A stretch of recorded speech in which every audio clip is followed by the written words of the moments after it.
Assalamualaikum warahmatullahi wabarakatuh. Perkenalkan, nama aku Desi Nur Ramadhani dari kelas 12 HIS. Nah, jadi di video kali ini aku akan presentasi dan menjelaskan tentang batik ya. Apa nih batiknya? Kita lihat sama-sama ya.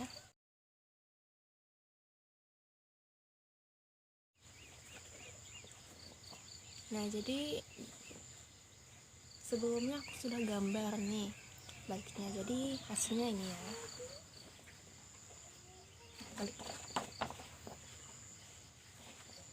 Nah, oke, jadi udah lengkap ya. Di sini ini tuh data-datanya sudah lengkap dan ini warnanya.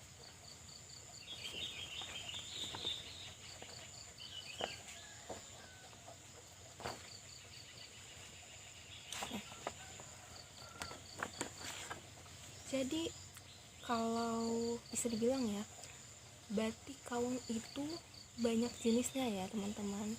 Jadi kalau yang ini itu namanya batik kawung picis.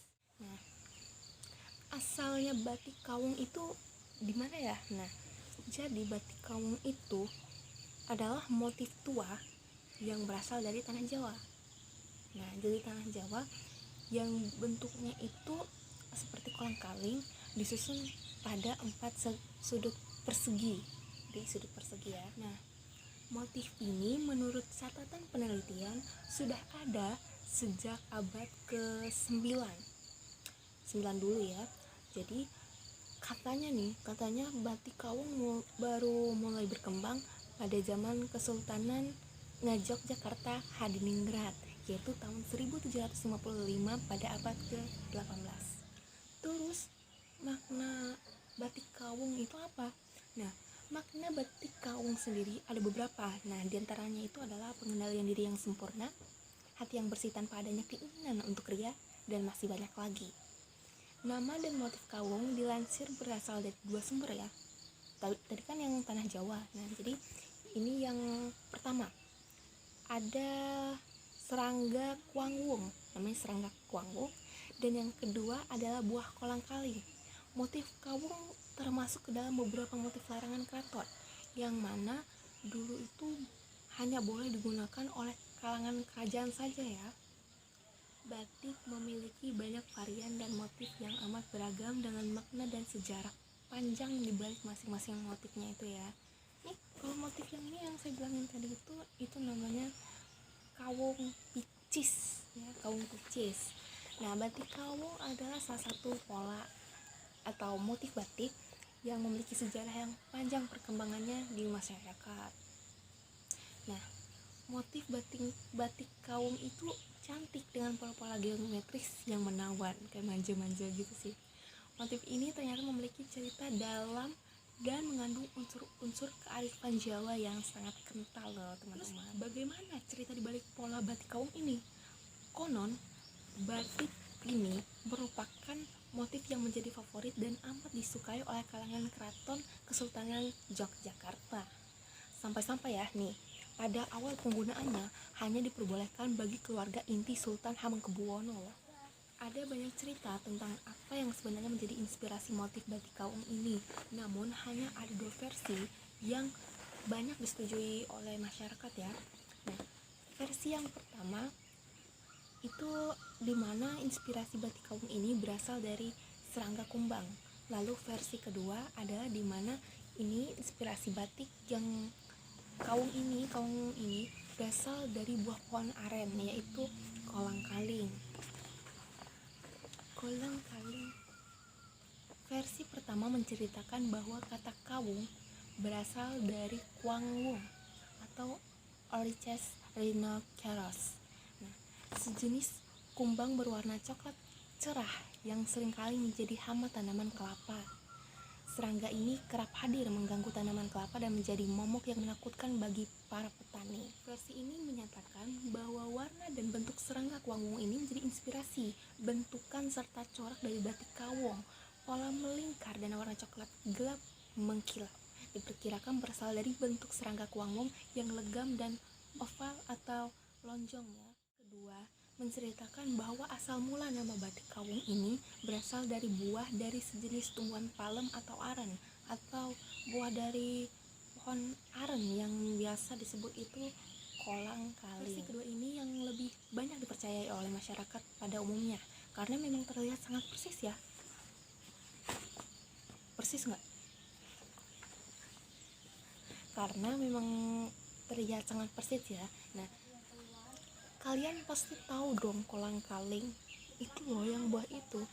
Kalau kalian pernah minum minuman es buah, es teler, es campur ya dan lain sebagainya, ya itu namanya kolang kaling. Dalam penelitian mengenai motif-motif batik dan jejak peninggalannya dalam peradaban Jawa, salah satu temuan yang menarik bahwa pola serupa kawung dapat ditemukan di dinding-dinding candi. Jadi kayak candi-candi Hindu kuno seperti misalnya itu Prambanan. Salah satu arca Ganesha yang ada di sana bahkan memperlihatkan motif lereng, ceplok, dan nitik yang cukup jelas, yang dimana motif-motif tersebut memiliki hubungan yang amat kuat dengan perkembangan motif kawung.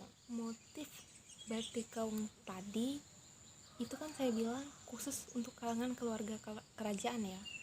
Nah, jadi pada zaman kekuasaan Kesultanan Yogyakarta Hadiningrat, awalnya masyarakat umum tidak diperbolehkan memakai batik kawung. Hanya orang-orang yang berasal dari lingkaran keluarga kerajaan saja yang diperbolehkan untuk menggunakan yang motif ini. Dulu, motif batik kawung merupakan salah satu dari motif-motif larangan lainnya, seperti misalnya motif parang rusak, motif cemukiran, motif sawat, motif udan liris, motif semen, dan motif alas-alasan. Kenapa dinamakan motif batik yang ini tuh larangan? Nah, kenapa? Itu karena dulu terdapat beberapa jenis-jenis motif batik yang awalnya hanya boleh dibuat dan digunakan di lingkungan dalam keraton Yogyakarta Hadiningrat. Pembuatan proses batik yang lama dan butuh ketekunan dulu dianggap sebagai salah satu bentuk pengabdian terhadap sang raja. Saat itu, motif batik bukan hanya sekedar motif belaka. Motif batik yang digunakan oleh seseorang turut menjadi sebagai penanda status atau kelas sosial dari kalangan kerajaan. Mulai dari raja, keluarga kerajaan, dan anggota kerajaan, misalnya pejabat kerajaan, prajurit, penari, dan pelayan, memiliki rambu-rambu penggunaan motif tertentu, mana tidak sembarangan orang bisa menggunakan motif batik kawung. Seiring perkembangan zaman, setelah kerajaan Mataram dibagi menjadi dua, Surakarta dan Yogyakarta, batik kawung mulai digunakan oleh golongan-golongan yang berbeda-beda. Kalau di Surakarta, batik kawung banyak dipakai oleh golongan punakawan atau penasihat dan abdi dalam jajar Priyantaka, sedangkan di Yogyakarta sendiri, batik kawung jamak dipakai oleh sentana dalam atau orang yang memiliki hubungan keluarga dengan raja. Namun, perkembangan zaman membuat penggunaan batik kawung semakin meluas di kalangan masyarakat umum. Batik kawung bahkan kemudian identik dengan tokoh punakawan yang paling terkenal itu Semar. Dalam pewayangan, Semar sering terlihat menggunakan sarung batik bermotif kawung. Berasal dari kalangan rakyat biasa, namun senantiasa mengabdi pada Pandawa dan menjadi simbol kebijaksanaan. Karakter Semar yang terasa sangat dekat dengan masyarakat umum turut menyebarkan popularitas dari motif batik kawung ini di halayak ramai. Buah kawung berasal dari sejenis pohon aren yang memiliki daging buah warna putih tersembunyi di balik kulitnya yang keras. Buah yang biasa dikenal dengan kolang kaling. Nah, jadi sehingga dalam kepercayaan Jawa, batik kawung ini dimaknai sebagai sebuah penggambaran hati yang bersih. Bahwa itikat hati yang bersih itu merupakan sebuah ketetapan hati yang tidak perlu diketahui oleh orang lain. Bagus banget kan artinya? Motif batik kawung ternyata telah memiliki sejarah panjang hingga berabad-abad lampau dan hingga kini masih digunakan dan disukai oleh masyarakat Indonesia. Dimulai dari penggunaannya yang terbatas di kalangan kerajaan hingga dapat dinikmati khalayak ramai seiring perkembangan zaman yang semakin modern. Di balik bentuknya yang sederhana dengan corak yang cantik dengan varian-varian yang beragam, ternyata batik menyimpan makna filosofis yang sangat dalam. Oke, sampai di sini aja penjelasan dari saya. Mohon maaf jika ada perkataan saya yang dikurang mengerti. Nah, jadi ini hasil batik saya tadi ya.